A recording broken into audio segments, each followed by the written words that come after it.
백중하고 또 개인 공일 전도제하고 오늘 같이 하는 일은 어떻게 보면은 오늘 하시는 분들의 의미가 더 깊지 않나 생각을 해봅니다. 그래서 이 백중 때는 이제 지옥문이 열린다 이렇게 이제 표현을 하죠. 근데 조금 오늘의 백중이 아닙니다. 그죠? 그래서 엄밀히 따지면은 12일 날인가 되는데 부득이하게 또 다른 데 하다 보니까네 이렇게 일찍이 항상 연사에는 저희들이 일찍이 하고 일찍이 마칩니다. 그래도 꼭 백중이 아니더라도 마음에서 백중의 그 의미가 크다고 볼 수 있으니까 뭐 같지 않다 생각을 해봅니다.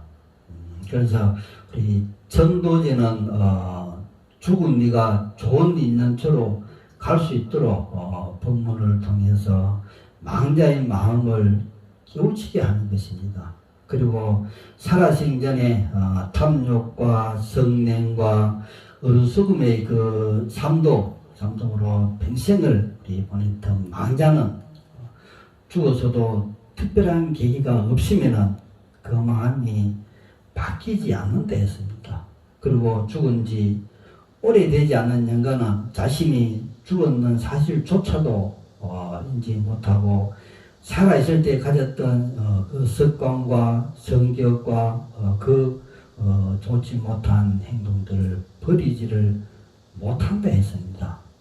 그 마음이 닦이지 않아서 일찍이 죽은 영가들은 그 마음이 닦이지 않아서 미련과 애착, 미움과 원망을 버리지 못한다 했습니다. 그래서 방황하는 영가의 그런 마음을 깨닫기 위해서 우리 법문과 연불과 또 공약, 그리고 연식과 제자님은 번패도 합니다. 번패도 하고 발화춤도 추고 또 벚고도 하고 뭐 여러 가지 그런 악기들을 연주해서 우리 불불사님을 찬탄하고 또 우리 영가도 달래주고 그래 합니다. 그래서 중생의 성품 자리가 본래 부처와 다를 바가 없음을 그런 알려주고 집착과 우리 애욕을 끊고 청정한 마음을 자각하게끔 하는 전도 법문을 하여 영가를 우리가 깨우치면은 영가는 닭업생애에 쌓인 두터운 그런 업장을 소멸하고 왕생 나가는 정도의 길로 나아갈 수 있게 된다 했습니다. 그래서 영가를 전도할 때는 생각이 다른 곳에 가가 있으면은 영가가 제대로 전도되기가 어렵다는 것입니다. 제를 지낼 때 막 보면은 얘기하고 말하고 시끄럽게 하고 이게 집중하지 않으면은 그 영가가 전도되기 어렵다 했습니다. 그래서 모든 것이 우리가 연부를 하고 연부를 하는 그 자체가 저기 있는 그 책 자체가 다 법문입니다.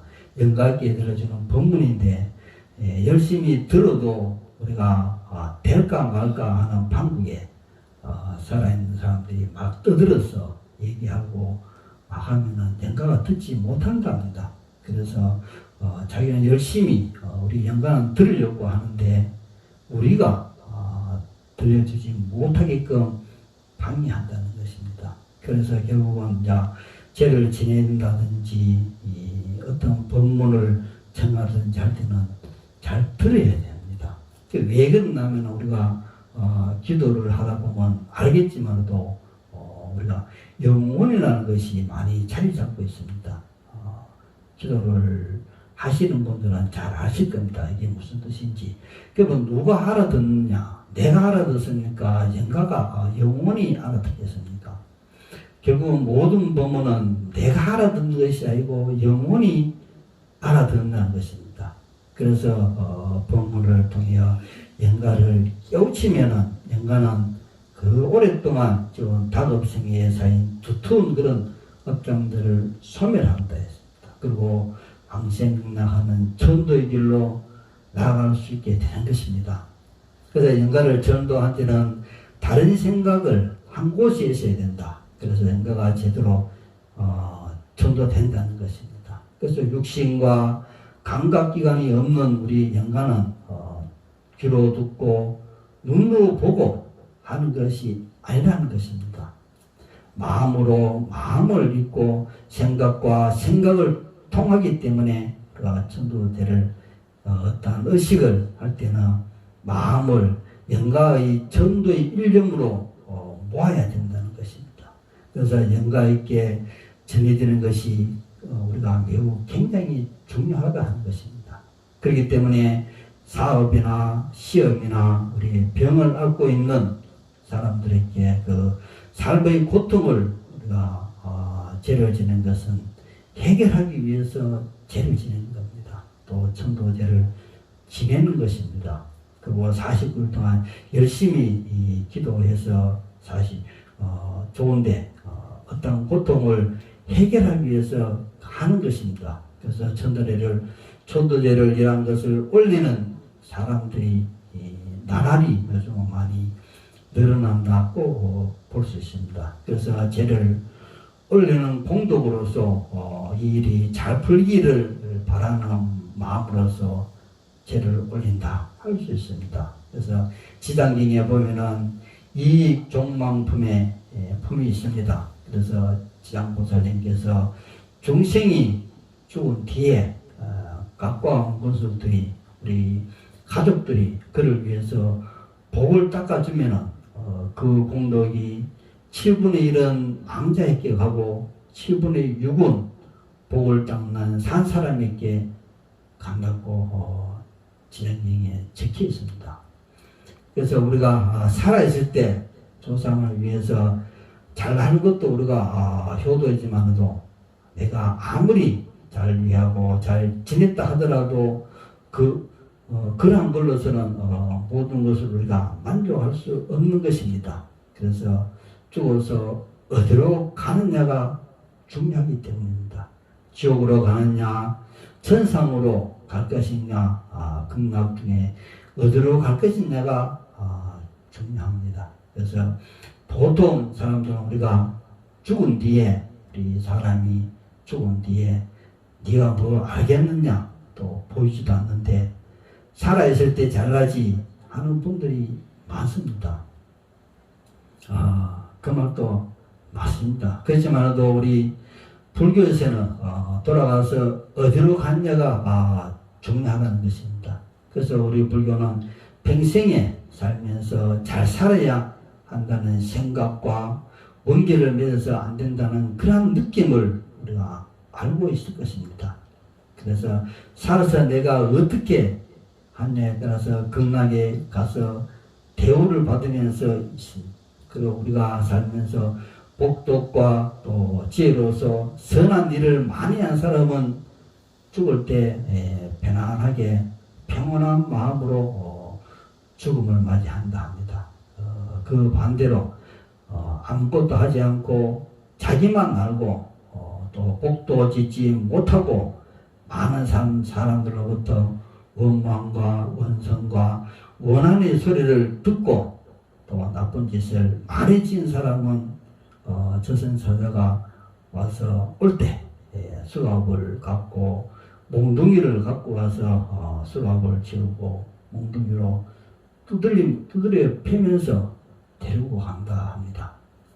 그래서 저승사자들이 영가들이 데리고 갈 때는 우리가 아무리 사회에서 큰 배설을 가졌던 좋은 영향을 가졌던 간에 내가 어떠한 나쁜 짓을 했을 때에는 다 두드려 맞으면서 두드려 패서 데리고 간다 한다는 것입니다. 그래서 우리가 죄를 지내면서 염불을 하고 경전을 읽고 기도를 할 때 집중하다 보면은 이집 영가가 업이 많다, 업이 많지 않다 하는 게 드러납니다. 우리가 꼭 경전을 읽는 것보다도 우리가 기도를 하고 깊이 들여다 보면은 자기들의 영가가 또는 이웃의 우리 도반의 영가가 얼만큼 닦였는지 얼만큼 닦이지 않았는지 알 수가 있다는 것입니다. 그래서 업이 많은 영가일수록 돌아가실 때 아주 어렵게 돌아가신다 합니다. 그래서 우리가 우리 조상들이 우리 부모들이 보면은 어렵게 돌아가시고 뭐 여러 가지 영향에 의해서 좋지 않게 돌아가신 분들이 많이 계실 것입니다. 그래 이러한 집에는 기도를 많이 해야 합니다. 그래 그리고 또 공덕을 많이 쌓아야 합니다.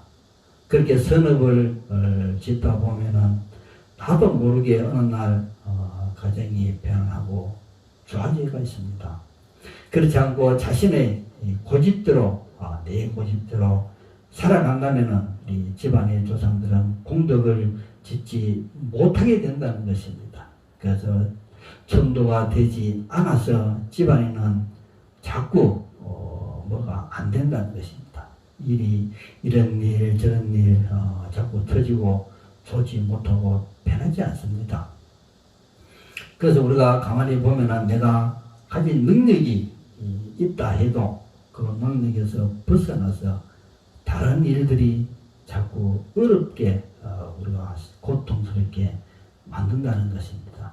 그래서 내가 모든 것을 다 가졌다고 해서 우리 조상들이 천도가 잘 되었다고 볼 수 없다는 것입니다. 모든 것이 다 원만해야 된다, 행복해야 된다는 것입니다. 그래서 내가 물질적으로 풍부하다 하더라도 행복하지 못하면은 그와 같다는 것입니다. 그래서 부처님의 말씀이 살아서 잘나는 것은 당연한 효도지만도 돌아갔을 때 조상 영가들을 잘 천도해 주는 것은 이 세상에서 효도 중에 최상의 훌륭한 효도라고 부처님께서는 말씀하셨습니다. 그리고 목련존자께서도 어머니가 저기 있는 것을 직접 찾아갔는데 고통을 받고 있는 것을 보고 고통 속에서 목련존자가 아무리 구하려고 했으나 본인의 힘으로서는 구할 수가 없었다 합니다. 그래서 부처님께 말씀을 드렸더니 천도제를 지내주라. 그래서 천도제를 지내고 나서 지옥고를 면했다 합니다. 그래서 이렇게 조상을 전도하는 것이 제일 효도하는 것이라 부처님께서는 말씀하셨습니다. 그리고 우리는 여기서 천도제를 하고 법문을 듣고 하는 모든 것들이 기도 아닌 것이 없다 하는 것을 인정하고 받아들이는 마음이 있어야 한다는 것입니다. 모든 것이 우리가 변화한다는 것은 모든 것은 우리가 다 변한다는 것입니다. 그래서 목련존자께서도 부처님의 말씀에 받아들였기에 효도할 수 있는 일이 있었다는 것입니다. 그리고 우리가 살면서 서로 만나고 의견을 맞지 않아서 우리가 티격태격 할 때도 있고 또 어렵고 힘든 상황을 만날 수도 있습니다. 그래서 우리가 많은 일들을 하면서 우리 이 세상에서 살고 있습니다. 이 모든 것을 기도하는 마음에서 바라볼 수 있도록 하여야 한다는 것입니다. 그러니까 내가 평소에 마음이 편하지 못하고 불편한 마음이 자주 일어난다면 분별심을 가지고 바라보고 있다는 생각을 해봐야 합니다. 내가 살면서 화가 잘 일어나고 짜증이 잘 일어나고 내 뜻대로 왜 잘 안 되는 거가 하는 것을 바라볼 때 내가 어떤 분별심을 가지고 세상을 바라보기 때문에 그렇다는 것을 빨리 깨달아야 된다는 뜻입니다. 그래서 분별은 분쟁을 만들어내는 공작이다 할 수 있습니다. 가르치고 지시하기 때문에 이러한 일들이 일어나는 것을 인정하고 받아들일 때 우리가 변화가 생깁니다. 받아들이지 않을 때 이러한 것들을 변함이 없다는 것입니다. 그래서 기도하는 자는 수행하는 마음으로 들여다봐야 합니다.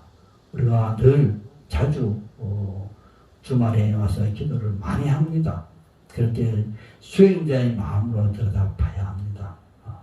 이러한 모든 생활이 기도가 하는 것이 없다 할 수 있습니다. 그래서 기도하는 사람들의 마음은 조금은 마음에 들지 않아도 우선 기도 선상에 올려놓고 생각을 해야 합니다. 그 다음에 인정을 해야 합니다. 그렇게 했을 때 수행의 진정한 마음을 알 수 있고 우리가 분별심이 점점 사라진다는 것입니다. 그래서 분별심이 사라지면 분쟁이 일어나지 않고 우리가 편안한 마음을 찾을 수가 있습니다. 그 자신을 인정했을 때 편함을 찾고 좋은 인연을 만날 수가 있다는 것입니다. 그렇지 않고 나는 잘못한 것이 없고 상대방 때문에 그렇다고 인정을 부정한다면 좋은 인연을 만나지 못합니다. 우리가 인연이라는 것은 우리가 보이는 것도 있지만도 보이지 않는 것이 더 많다는 것을 우리가 깨달아야 합니다. 인연에는 우리가 스쳐가는 인연도 있고 머물러서 있는 인연도 있습니다. 그래서 우리는 나에게 이익을 줄 것인지 아닐 것인지 구분하기가 굉장히 어렵습니다. 그래서 시간이 지나고 세월이 지나봐야 우리가 알 수가 있습니다. 그래서 이것이 복이 되어 돌아온 것인지 아니면은 독이 되어서 돌아오는지를 말입니다. 알 수가 없다는 것입니다. 그래서 내가 변할 수 있는 인연, 내가 잘 살 수 있는 들을 만들어주는 인연들이 보이지 않는 인연들입니다. 조상과 나와의 인연을 만들어준 역할도 마찬가지입니다. 그래서 기도를 하여 알았던 다른 사람을 통해서 알았던 책을 보고 알았던 상관없이 나와의 있는 자리입니다. 그래서 인연은 내가 받아들일 것인지 안 받아들일 것이면 본인이 결정하는 것입니다. 이러한 인연의 자리를 받아들였을 때 보이지 않는 복을 받아들인 것이고 내가 편해야 복이 들어온다는 것을 깨달아야 합니다. 그래서 내가 기도를 오래 했고 기도를 열심히 했다 해도 내 마음이 변하지 않는 마음을 가지고 우리가 있다면 복은 일어나지 않고 변한 만큼 변환된 환경이 내 앞에 나타난다는 것입니다. 그리고 변하지 않고 영원한 것은 이 세상에는 아무것도 없습니다. 우리 육신도 변하고 마음도 변하고 세상 모든 것이 변하지 않는 것이 없습니다. 그래서 인연으로 잠시 모였다가 만났다가 인연이 닿으면은 그가 흩어지는 것입니다. 그래서 이와 같이 실체가 없는 것을 우리 불교에서는 무아라고 하는 것입니다. 그래 이 무상과 무아의 체득으로 인해서 예욕을 뛰어넘었을 때 영원한 즐거움인 해탈과 열반을 얻는 것입니다. 그래서 예욕과 집착이 없는 열반의 상태로 우리는 기도 정진해야 합니다. 그래서 불교에서 망자에게 들려주는 법문 가운데 무상계라는 것이 있습니다. 그 첫머리에 보면은 무상계는 열반에 드는 중요한 문이고 고통의 발을 건너는 배라고 했습니다. 그래서 부처님께서도 이 무상에 드셨고 일체 우리 모든 중생도 이 개성을 독성하며 고통의 바다를 건넌다 했습니다. 그래서 우리가 항상 실체가 있다고 믿는다면은 집착으로 인해서 고통이 있기 때문입니다. 그렇기 때문에 열반은 집착에서 벗어나지 않고서는 이룰 수가 없는 것입니다. 그래서 집착은 우리의 삶을 바람직하지 않는 방향으로 끌고 간다는 것입니다. 그래서 독성과 아집과 그 이기주의, 의심과 불신 같은 부정적인 것만이 있습니다. 그래서 이 모든 것들이 무상이라는 현실을 바르게 직시하지 못하는 데서 오는 것이고 생겨나는 것입니다. 그래서 너그러움과 용서와 자비를 아는 자만이 무상이 가능하다 했습니다. 그래서 이기적인 탐욕이 없어진 자리만이 우리가 이타적인 희생과 봉사가 있을 수 있는 것입니다. 그래서 모든 것은 무상하다는 말은 부처님의 가르침의 그 진정한 뜻, 집착이 없고 탐욕이 없는 열반의 세계를 말하는 것입니다. 그렇기 때문에 우리 고라는 뿌리를 바로 끊으려 해도 끊을 수 없는 삶에 대한 애착이 있는 것입니다. 그래서 부처님께서는 우리 중생들에게 보여주신 해탈과 열반의 길은 바로 애착의 뿌리를 없애는 것이라는 것입니다. 그래서 부처님께서 우리 중생들의 삶에 있어서 항상 현실에와 닿는 영원한 것은 우리가 없다는 것입니다. 그래서 무상을 우리들에게 깨닫게 일깨워주시는 것입니다. 그래서 실체가 있다고 하면 애착과 집착을 가지게 되는 것이고, 실체가 없다고 하면 애착과 집착이 없는 그 열반의 세계라는 것입니다. 그래서 오늘 백중 천도제를 통하고 또 개인 천도제를 통해서 우리 무상과 무아를 깨달으시고 극락정토로 연가를 보내드리는 자리입니다. 그래서 고라는 뿌리를 바로 끊으시고 무상과 무아를 깨닫기에 인간께서는 편안히 가시고, 이 세상에 남은 우리는 영원한 것이 없다는 그런 참 진리를 깨달음으로써 욕심과 집착의 사실에서 하나씩 우리가 끊을 수 있기를 바랍니다. 금일 백중회항에 동참하신 모든 불자님께 부처님의 가피가 각 가정에 행복이 들어하시고 올 한해도 좋은 인연을 많이 만나는 한 해가 되시길 바랍니다. 감사합니다.